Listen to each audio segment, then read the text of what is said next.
আজকে আমাদের জীবনটা হয়ে গেছে স্মার্ট মোবাইল, স্মার্টফোন মুখী। শুধু অশ্লীলতা, অশালীনতা, জিনা, ব্যভিচার, কলুষিত করার ভাইরাস, পাপাচারের ভাইরাসে ঠাসা হয়ে গেছে। এটা পরিকল্পনা করে দেওয়া হচ্ছে যাতে এই প্রজন্মটা ধ্বংস হয়ে যায়। নাম ইজা কাসুরাল খাবাস। হযরত যায়েনব নবীজিকে প্রশ্ন করলেন, ইয়া রাসূলুল্লাহ আনা আহলিকু ওয়া ফিনা সালিহুন, নেককার ওলিয়া উলিয়া থাকতেও কি আল্লাহ আমাদের ধ্বংস করে দিবেন, আমরা ধ্বংস হয়ে যাব? তিনি বলেন, হ্যাঁ ধ্বংস হবা। ওলিয়া উলিয়াদের দিকে আল্লাহ তখন চাইবেন না। সালেহীন থাকা অবস্থায় আল্লাহ ধ্বংস করে দিবেন। কখন? ইজা কাসুরাল খাবাস, যখন বেহায়াপনা, অশালীনতা, জিনা, ব্যভিচার, উলঙ্গপনা এগুলি শালীনতার চেয়ে বেশি বেশি তোমরা দেখবা সমাজে, তখন এই সমাজ আর আল্লাহ রাখবেন না। আল্লাহ ঘৃণা করেন এগুলোকে। কিন্তু আমি যে কথাগুলো বলছি বা আমরা যে কথাগুলো বলি, এগুলো ফলার আগে, বাস্তবায়ন হওয়ার আগে সহজে কেউ বিশ্বাস করে না। এটা এক দুঃখজনক ঘটনা, পৃথিবীর সব যুগে ঘটেছে। ঘটনা ঘটার পরে ফেরাউনে যখন ডুবতে বসেছে তখন বলল আমন্তু, এখন ঈমান আনছে। সিলমোহর মারা পরিণতি, আল্লাহর সুপ্রিম আদালতের রায়, এটা থাকবে না। ওয়াইম মিন ক্বরিয়াতিন ইল্লা নাহনু মুহলিকুহা ক্বাবলা ইয়াউমিল কিয়ামা, কিয়ামতের আগে, কিয়ামতের ধ্বংস তো আছেই, সেটা না, তার আগে আমি সব জনপদ গড়িয়ে দেব। বিল্ডিং, প্রাসাদ যেগুলো মানুষ বানিয়েছে, পাপের আস্তানা, গুনার ইন্ডাস্ট্রি যেগুলো তৈরি করেছে, আজকে শহর নগর বন্দরে চোখ মেলা যায় না। পাপ, আপনি পৃথিবীর যত জাতি ধ্বংস হয়েছে, ধ্বংসের একটাই কারণ আল্লাহ বর্ণনা করেছেন, পাপ। ফাকুল্লান আখাযনা বিযামবিহি, আমি প্রত্যেক জাতিকে তার পাপের কারণে ধরেছি। এগুলো হাদিসের বক্তব্য, নবী সাল্লাল্লাহু আলাইহি সাল্লাম বলে গেছেন। আমরা এখন যে সুখে আছি, এটা খুব অল্প সময়ে আমরা দেখব এটা শেষ হয়ে যাচ্ছে। সূরা বনী ইসরাঈলের ৫৮ নম্বর আয়াতে আল্লাহ তাআলা একটা আয়াত নাজিল করেছেন, وَإِن مِّن قَرْيَةٍ إِلَّا نَحْنُ مُهْلِكُوهَا قَبْلَ يَوْمِ الْقِيَامَةِ قبل يوم القيامة, কিয়ামতের দিন যখন কাবল মানে কোবালা, মোকাবেলা, সামনে সামনে যখন দেখবা যে কিয়ামত আসতেছে, ঠিক শেষ জামানার ওই পর্বে আমি সব জনপদ গড়িয়ে দেব, ধ্বংস করে দেব। কোরআন ও সুন্নাহর আলোকে 2024-এর পরবর্তী শতাব্দীটাকে আমরা আইডিয়া নিয়েছি। এটি আইয়ামুল্লাহ, করুণুল ইসলাম, করুণুর রহমান।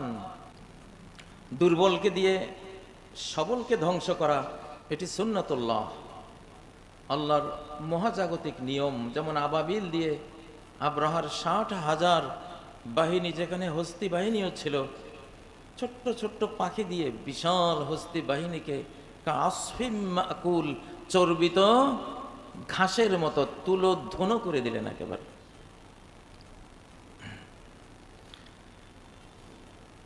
আইয়ামুল্লাহর মধ্যে মানুষ থেকে আল্লাহ তাআলা কর্তৃত্বটা নিয়ে নেন। যেমন আব্রাহার দিনে হয়েছিল, কওমে নূহের মহাপ্লাবনের দিনে হয়েছিল, ফেরাউনের ধ্বংসের দিনে হয়েছিল, কওমে লূতের মাটির নিচে পাথর মেরে তাদেরকে তলিয়ে দেওয়ার দিনে হয়েছিল, কওমে আদের সময় হয়েছিল। এগুলোতে নিয়ন্ত্রণ কার হাতে? আল্লাহর হাতে সরাসরি। আপনারা অচিরেই হয়তো আরেকটা যুদ্ধ দেখবেন, যেটা এই অঞ্চলে হবে, আমাদের এই অঞ্চলে হবে।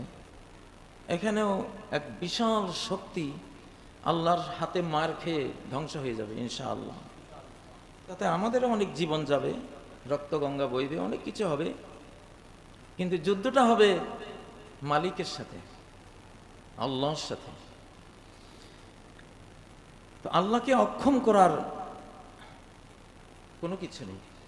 وَمَا كَانَ اللَّهُ لِيُعْجِزَهُ مِنْ شَيْءٍ, কোনো কিছুই আল্লাহকে অক্ষম পরাস্ত করতে পারে না।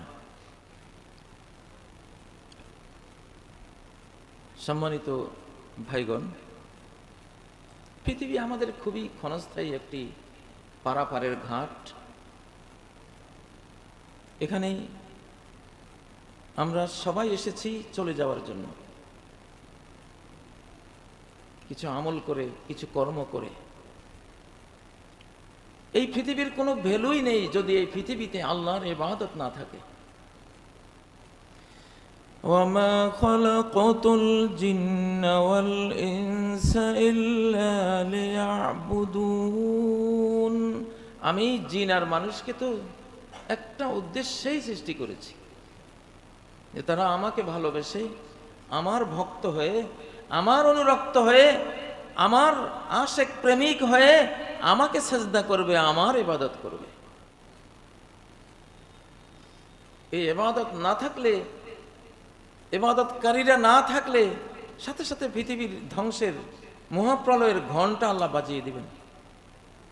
লা তাকুমুস সাআতু হাত্তা লা ইউকাল আল্লাহু আল্লাহ, কিয়ামত ততক্ষণ আসবে না যতক্ষণ আল্লাহ আল্লাহ, অর্থাৎ আল্লাহ বলনে ওয়ালা, আল্লাহকে মাননে ওয়ালা, আল্লাহকে ইবাদত করনে ওয়ালারা থাকবে। এরা চলে গেলে কিয়ামত হয়ে যাবে। সেই সময়টা আমাদের সামনে, হয়তোবা আগামী 40-50 বছর বা কিছু কম বেশ সময়ে আমরা দেখব যে মুসলিমরা আমরা চলে গেছি পৃথিবী ছেড়ে। একটা আগুন যখন আসবে ইয়ামান থেকে, সারা বিশ্বকে সেটা বেষ্টনী দেবে। সেই আগুন সবাইকে সিরিয়ায়, শামে নিয়ে যাবে। ওটা হাসরের ময়দান হবে। পৃথিবীর সব মহাদেশ খালি হয়ে যাবে। কয়েক কোটি মানুষ বেঁচে থাকবে। তাহলে 900 কোটি মানুষ কোথায় যাবে? একটা পারমাণবিক যুদ্ধ হলে সেই যুদ্ধ পরবর্তী তেজস্ক্রিয়তা, মহামারী ইত্যাদিতে 600 কোটি মানুষ বিদায় হয়ে যাবে। এগুলো হাদিসের বক্তব্য, নবী সাল্লাল্লাহু আলাইহি সাল্লাম বলে গেছেন। আমরা এখন যে সুখে আছি, এটা খুব অল্প সময়ে আমরা দেখব এটা শেষ হয়ে যাচ্ছে। সূরা বনী ইসরাঈলের 58 নম্বর আয়াতে আল্লাহ তাআলা একটা আয়াত নাজিল করেছেন। وَإِن مِّن قَرْيَةٍ إِلَّا نَحْنُ مُهْلِكُوهَا قَبْلَ يَوْمِ الْقِيَامَةِ قبل يوم القيامة, কিয়ামতের দিন যখন কাবল মানে কবালা, মোকাবেলা, সামনে যখন দেখবা যে কিয়ামত আসতেছে, ঠিক শেষ জামানার ওই পর্বে আমি সব জনপদ গড়িয়ে দেব, ধ্বংস করে দেব। আরব বিশ্ব দেখেন, আরব বিশ্ব বহুতল ভবন অজস্র ধুলায় মিশে গেছে। আমাদের এই অঞ্চলেও সেটা আসবে, কারণ এটা কোরআনের আয়াত। সিলমোহর মারা পরিণতি, আল্লাহর সুপ্রিম আদালতের রায়, এটা থাকবে না। ওয়াইম মিন ক্বরিয়াতিন ইল্লা নাহনু মুহলিকুহা ক্বাবলা ইয়াউমিল কিয়ামা, কিয়ামতের আগে, কিয়ামতের ধ্বংস তো আছেই, সেটা না, তার আগে আমি সব জনপদ গড়িয়ে দেব। বিল্ডিং, প্রাসাদ যেগুলো মানুষ বানিয়েছে, পাপের আস্তানা, গুনার ইন্ডাস্ট্রি যেগুলো তৈরি করেছে, আজকে শহর নগর বন্দরে চোখ মেলা যায় না। পাপ, আপনি পৃথিবীর যত জাতি ধ্বংস হয়েছে, ধ্বংসের একটাই কারণ আল্লাহ বর্ণনা করেছেন, পাপ।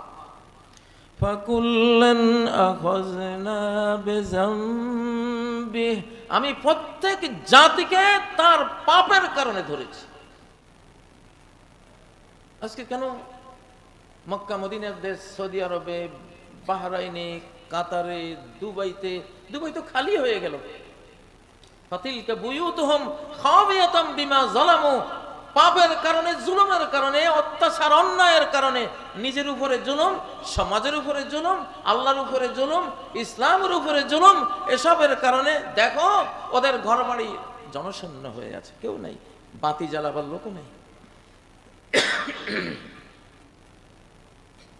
বাংলাদেশে যেমন আমরা মাহফিলে গেলে বিভিন্ন জেলায় জেলায় জমিদার বাড়িগুলো দেখি ঝরে ঝরে পড়তেছে, ইট খসে পড়তেছে, উপরে চামড়া তো কবেই পড়ে গেছে, আস্তরণ, চামচিকা, বাদর এগুলো থাকে। জুলুম হলো ধ্বংসের সবচেয়ে বড় উপকরণ। কিন্তু আমি যে কথাগুলো বলছি বা আমরা যে কথাগুলো বলি, এগুলো ফলার আগে, বাস্তবায়ন হওয়ার আগে সহজে কেউ বিশ্বাস করে না। এটা এক দুঃখজনক ঘটনা, পৃথিবীর সব যুগে ঘটেছে। ঘটনা ঘটার পরে ফেরাউনে যখন ডুবতে বসেছে তখন বলল আমান্তু, এখন ঈমান আনছে। আর আল্লাহ জবাব দিলেন আল আন, এখন তো ঈমানের টাইম নেই, এখন ধরার টাইম, এখন হ্যান্ডকাপ করাবো, জান কবজ করাবো আযাবের ফেরেশতা দিয়ে। এই সময় তো ঈমান, এখন তো তুমি আখিরাতে ঢুকে গেছো, হেয়ার আফটারে ঢুকে গেছো। মুমূর্ষু অবস্থা থেকে আখিরাত শুরু। এর আগে সুস্থ সবল লোহিত সাগরের পাড়ে থাকতেও যদি আমান্তু বলে চিৎকারটা দিতে পারতা, বেঁচে যাইতেন। এখন তো ধরা শুরু হয়ে গেছে, ডুবাই দিছি তোমার, আর তোমার আমান্তু শুনে কে এখন? আর এখন তো দুনিয়ার সব নাস্তিকরাই মৃত্যুর সময় আমান্তু বলেছে। সব নাস্তিক, সব নাস্তিক, যতগুলি নাস্তিক, ওদের মৃত্যুর সময়ের কথা শুনলে আশ্চর্য হয়ে যাবেন। যে নেপোলিয়ন বোনাপার্ট বলেছিল যে একটা দিন যদি পাই, একটা দিন, আমার গোটা দেশটা দিয়ে দেবো, আমার একটা দিন শুধু দাও নিজেকে চেঞ্জ করার জন্য। সম্মানিত মুআজ্জাজ মুকাররম মুসল্লিয়ানে কেরাম, মানুষ বড় সম্মানিত জিনিস, কিন্তু নিজের সম্মান নিজেরা রক্ষা না করলে আল্লাহ রক্ষা করেন না। আমরা আমাদের আসহাবে কাহফের যুবকদের জন্য সূর্যের গতিপথ আল্লাহ চেঞ্জ করে দিয়েছেন। وَتَرَى الشَّمْسَ إِذَا طَلَعَتْ تَزَاوَرُ عَنْ كَهْفِهِمْ ذَاتَ الْيَمِينِ। ওরা তো খোলা গুহার মধ্যে শুয়ে আছে, এখন সূর্যের আলো তো সারাদিন গায়ে পড়লে পুড়ে যাবে। এই জন্য আল্লাহ তাআলা বলছেন আমি সূর্যকে তুলে তার রৌদ্রটা ডান দিকে অ্যাঙ্গেল করে দিয়েছে, মাথার উপর দিয়ে চলে গেছে, গায়ে লাগে নাই, উপর দিয়ে গেছে, নিচের শরীরে লাগে নাই। আবার বিকেল বেলায় বাম দিকে সরে গেছে রৌদ্রটা, রোদের ছায়া তারা পেয়েছে, রোদ তারা পায়নি। এইভাবে 309 বছর আমি তাদেরকে সূর্যের আলোর গতিপথ চেঞ্জ করে আমি তাদেরকে লালন পালন করেছি গুহার মধ্যে। কত সম্মান, সুবহানাল্লাহ। সূর্যের গতিপথ চেঞ্জ হয়ে যায়। হযরত শামউবিল আলাইহিস সালাম, যুদ্ধ জয় হচ্ছে, সময় কম, আল্লাহর কাছে দোয়া করলেন যে সূর্য অস্ত গেলে তো আমার অন্ধকারে তো যুদ্ধ হবে না, এই দিনটা মিস হয়ে যাবে। আল্লাহ সূর্যকে বলেন সে যাতে অস্ত না যায়। আল্লাহর হুকুমে সূর্য দাঁড়িয়ে গেছে। এখন সূর্য দাঁড়িয়ে গেছে, এর ব্যাখ্যা এখনকার বিজ্ঞান বুঝতেছে যে এটা মানে হলো পৃথিবীর আহ্নিক গতি থমকে গেছে। সূর্যের চলমানতা দেখা যায়নি, আহ্নিক গতি থামালে সূর্য স্থির হয়ে যাবে। আমরা এই পৃথিবীতে গণতন্ত্র চর্চার জন্য আসিনি, আমরা এই পৃথিবীতে সিনেমা মুভি দেখার জন্য আসিনি, আমরা এখানে নাচ গানের জন্য আসিনি, আমরা কোনো পাপাচারের জন্য আসিনি। আমরা এই পৃথিবীতে এসেছি আমাদের যে প্রতিটি সেকেন্ড, আমাদের মিনিট, এগুলোকে ইবাদত বন্দেগী জিকির আজকার দিয়ে সমৃদ্ধ করে আল্লাহর কাছে জমা দিয়ে দেব। অনন্ত লোকে গিয়ে এর বিনিময় আমরা পাব। সম্মানিত মুসল্লিয়ানে কেরাম, এখন জিলকাদা মাস, বাংলা যেটাকে জিলকাদ বলে, জিলকাদা, সামনে জিলহিজ্জা, তারপরে মুহাররম, পরপর 3টা মাস ডাইরেক্ট কোরআনে এগুলোকে মিনহা আরবাআতুন হুরুম, 4টি মাস হারাম মাস। হারাম মাসের 2টা অর্থ, একটা হলো অত্যন্ত সম্মানিত, আর আল্লাহর কাছে যেটা সম্মানিত সেটাকে সম্মান দেয়া, যে দেয় বুঝতে হবে সে ইমানদার, সে মুত্তাকি। ومن يعظم شعائر الله فإنها من تقوى القلوب, যে আল্লাহর দ্বীনের নিদর্শনগুলোকে সম্মান দেয়, এই সম্মান এমনিতে দেয় না, তার মনের গভীরে একটা আল্লাহর প্রতি ভক্তি, শ্রদ্ধা, তাকওয়ার গুণ আছে, নূর আছে, আলো আছে, সেটা থেকে এই শ্রদ্ধাটা সে করে। আল্লাহ নিজের সাক্ষী। তো হারামের এক অর্থ হলো এই সম্মানিত। আমাদের এই 3টা মাসকে সম্মান দিতে হবে। আরেকটা মাস যেটা পরে আসবে রজব, সেটা হারাম মাস। আসমান জমিন সৃষ্টির দিনেই আল্লাহ তাআলা সময় সৃষ্টি করেছেন। আসমান জমিন যেদিন সৃষ্টি, সময় সেদিন সৃষ্টি। এর বৈজ্ঞানিক ব্যাখ্যা হলো সৃষ্টির চলতাই হলো সময়, সৃষ্টির গতির নাম হলো সময়, গতিশীলতার নামই হলো সময়। আরবিতে বলে মিকদারুল হারাকা, প্রত্যেক জিনিসে চলে, এই চলার পরিমাণটাকে বলে সময়। যা একটা সূক্ষ্ম কথা, কোরআন তাই বলছে। তাহলে এই 12 মাস তো নতুন না, সৃষ্টির দিন থেকেই এই 12 মাস এবং 4 মাস হারাম। আরবরা এই 4 মাসে কোনো যুদ্ধ বিগ্রহ করতো না। চরম যুদ্ধ বিগ্রহ থাকলো স্টপ। জিল কাদায় কোনো যুদ্ধ হবে না, জিল হাজ্জে কোনো যুদ্ধ হবে না, মুহাররমে কোনো যুদ্ধ হবে না, এগুলি শেষ। তারপরে রজবে যুদ্ধ হবে না, শেষ। তারপরে এই হারাম মাস 4টা না থাকলে আরব জাতি নিচ্ছিন্ন হয়ে যেত। যে যুদ্ধ বিগ্রহে তারা জীবন বাজি রেখে ঝাঁপিয়ে পড়তো। একটা উট একজনের কূপের পানি পান করেছে। কেন পান করেছে? উটের মালিককে হত্যা করা হয়েছে। আবার উটের মালিককে কেন হত্যা করা হলো?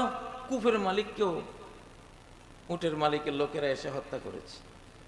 শুরু হলো যুদ্ধ। 250 বছর চলল। কি এক তুচ্ছ ব্যাপার! 250 বছর শেষে নবীজি এসে যুদ্ধ থামালেন সাল্লাল্লাহু আলাইহি ওয়াসাল্লাম। সেই জাতি হারাম মাসগুলি যেহেতু যুদ্ধ বিগ্রহ নিষিদ্ধ ছিল, তাদের এই জাতিটা টিকে যাওয়ার, বেঁচে যাওয়ার একটা মস্ত বড় উপকরণ ছিল এই 4টি হারাম মাস। তো হারাম মাস এক অর্থ হলো সম্মানিত।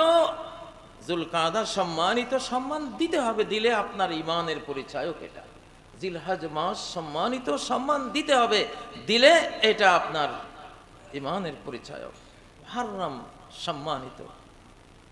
কিন্তু ইংরেজির তাণ্ডবে আমরা আরবির মাসগুলি তো আমাদের মনেই নেই। আমরা তো জানি এপ্রিল, মে, জুন, জুলাই। এখন এপ্রিল, কখন যে জুলকাদা আসলো আমাদের খবর আছে? সামনের মাস জিলহজ আসবে, আমরা বলবো এখন তো মে। এরপরে মুহররম আসবে, আমরা বলবো জুন। হায় রে মুসলমান! যাই হোক, এই জন্য আল্লাহ তাআলা দায়িত্ব নিয়েছেন, ওনার ইসলামকে উনি নিজের শক্তি বলে পৃথিবীতে আরেকবার আনবেন, নিজের শক্তি বলে। তো এই যে 3টি মাস, 3টি মাসে সম্মান দিতে হবে। এবং ফালা তাজলিমু ফীহিন্না আনফুসাকুম, নিজেদের উপর কোনো জুলুম করো না এই হারাম মাস। এই হারাম মাসগুলিতে একটা সাধারণ পাপ মহাপাপ হয়ে যায়, কারণ সময়ের গুরুত্বের কারণে। একজন ধূমপান করলো সিলেটে কোনো একটা নদীর কূলে বসে, আরেকজন ধূমপান করতেছে কাবা শরীফের চত্বরে গিয়ে। পাপ কি এক সমান হবে? বিশাল, আকাশ পাতাল বেশ কম। এই হারাম মাসে আজকে আমাদের জীবনটা হয়ে গেছে স্মার্ট মোবাইল, স্মার্টফোন মুখী। শুধু অশ্লীলতা, অশালীনতা, জিনা, ব্যভিচার, কলুষিত করার ভাইরাস, পাপাচারের ভাইরাসে ঠাসা হয়ে গেছে। এটা পরিকল্পনা করে দেওয়া হচ্ছে যাতে এই প্রজন্মটা ধ্বংস হয়ে যায়। নাম ইজা কাসুরাল খাবাস। হযরত যায়েনব নবীজিকে প্রশ্ন করলেন, ইয়া রাসূলুল্লাহ, আনাহলিকু ওয়া ফীনা সালিহুন, নেককার ওলিয়া উলিয়া থাকতেও কি আল্লাহ আমাদের ধ্বংস করে দিবেন, আমরা ধ্বংস হয়ে যাব? তিনি বলেন হ্যাঁ, ধ্বংস হবা। ওলিয়া উলিয়াদের দিকে আল্লাহ তখন চাইবেন না। সালেহীন থাকা অবস্থায় আল্লাহ ধ্বংস করে দিবেন। কখন? ইজা কাসুরাল খাবাস, যখন বেহায়াপনা, অশালীনতা, জিনা ব্যভিচার, উলঙ্গপনা এগুলি শালীনতার চেয়ে বেশি বেশি তোমরা দেখবা সমাজে, তখন এই সমাজ আর আল্লাহ রাখবেন না। আল্লাহ ঘৃণা করেন এগুলোকে। শামাতে আমাল, এই পৃথিবীতে যাই হয় সবই কর্মফল। সম্মানিত ভাইগণ, তাহলে জিলকাদা, জিলহিজ্জা, মুহাররম মাস, এখন চলছে জিলকাদা মাস, এগুলোর মধ্যে একটা কর্মসূচি দেওয়া যেতে পারে। নবীজি যেমন প্রতিদিন 100 বার ইস্তেগফার করতেন, এই 3টা মাস আমরা বেশি বেশি আল্লাহর কাছে ইস্তেগফার করি। যেহেতু গুনার সাগরে ডুবে গেছি আমরা, আমাদের সমাজ, ইস্তেগফার বেশি করা। সাদাকা, as-সাদাকা তুতফিউ গাদাবার রাব্বি, 5 টাকা হলেও 10 টাকা হলেও প্রতিদিন দান করা, বেশি থাকলে সামর্থ্য বেশি, আল্লাহর আক্রোশ ক্রোধকে সাদাকা প্রশমিত করে। কোরআন তেলাওয়াত করা প্রতিদিন, প্রতি নামাজের আগে পরে 1-2 পাতা কোরআন পড়া কি অসম্ভব? অসম্ভব না। 5 ওয়াক্তের আগে পরে আপনি 2 পৃষ্ঠা করে পড়লে 5 ওয়াক্তে কত হয়? 10 পৃষ্ঠা হয়ে গেল। কম কিসের? এটা হলো একেবারে সর্বনিম্ন। এমনিতেই তো 40 দিনে কমপক্ষে কোরআনকে একবার খতম করা উচিত। হাদিসের মধ্যে রয়েছে ইকরাউল কোরআন ফি 40, ফি 30, ফি 25, ফি 20, ফি 15 ইয়াওমান, ফি 10 আইয়াম, ফি 7 আইয়াম। মানে 7 দিন থেকে 40 দিনের মধ্যে, 7, 10, 15, 20, 25, 30, 40, এর মধ্যে আল্লাহর কোরআন খতম করা। এই মোবাইল আমরা যারা রাখি, আমরা কিছু দাওয়াতি কাজ করি মূলত এই জন্য, বিশ্ব কিছু সংবাদ রাখি এটা, কিন্তু এই মোবাইলের চেয়ে মহাজাগতিক সকল ইনফরমেশনের মহাসরণি হলো আল্লাহর কোরআন। মোবাইল কি সংবাদ দেবে আপনাকে? আমরা তো কোরআনের আয়াত পড়লে কোরআনের আয়াত থেকে বিশ্ব সংবাদ বের করতে পারি। এই আয়াতে এই বলছে, এই হতে যাচ্ছে সামনে, এই হবে আগামী দিনগুলোতে, কোরআন থেকে বলা যায়। মোবাইল সে প্রেডিকশন দিতে পারবে না। মোবাইল বড় ওই বাবা ভাঙ্গা হাবি যাবি ওই কিছু বলবে যে উনি এটা বলছে, কিন্তু কোরআন তো অ্যাকুরেট সংবাদটা দেবে। একজন সিনেমার নায়ক বা নায়িকা, তিনি রাসূলুল্লাহ সাল্লাল্লাহু আলাইহি ওয়াসাল্লামকে স্বপ্নে দেখেছেন। তিনি রাসূল সাল্লাল্লাহু আলাইহি ওয়াসাল্লামকে প্রশ্ন করেছিলেন, এই যুগের আপনার উম্মতের জন্য একটা নসিহত দেন। তো নবীজি তাকে বলছেন, আমার উম্মত যদি এই মোবাইলের পিছে না পড়ে যদি কোরআনে কারীমটা তারা গ্রহণ করত, কতই না ভালো। কোরআনে কারীম সাধারণ দোয়া, জিকির, আজকার এক জিনিস, কিন্তু কোরআন হলো আপনাকে রক্ষা করবে। সে এই যে আমাদের ইন্টারনেট জগৎ নাপাক হয়ে গেছে, আমাদের মোবাইল জগৎ অপবিত্র হয়ে আছে, আমাদের স্যাটেলাইট পর্যন্ত আকাশ শুদ্ধ নাপাক করে দিয়েছি আমরা। এইটা থেকে বাঁচাতে পারে একমাত্র বিকল্প হলো কোরআন। কোরআনের যে সাউন্ড ওয়েভ, যে আধ্যাত্মিক ওয়েভগুলো আছে, এটা মহাজাগতিক। এক একটা আয়াতের পাওয়ার, লাউ আনজালনা হাযাল কুরআনা আলা জাবাল লারাআইতাহু খাশিআম মুতাসাদ্দিআম মিন খাশিয়াতিল্লাহ।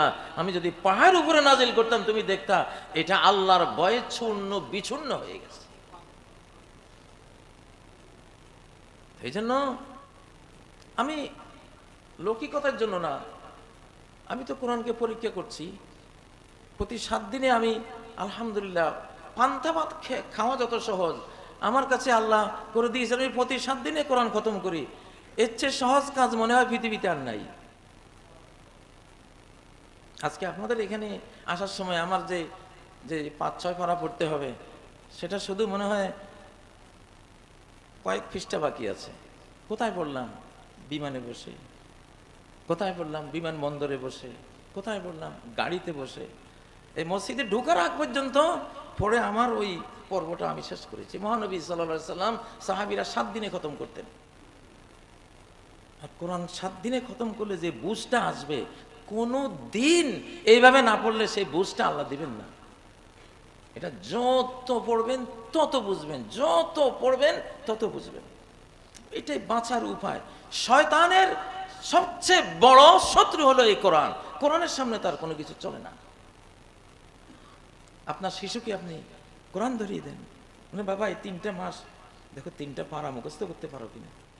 কি আছে 3 মাস? আমি তো 36 দিনে কোরআন হাফেজ হয়েছি।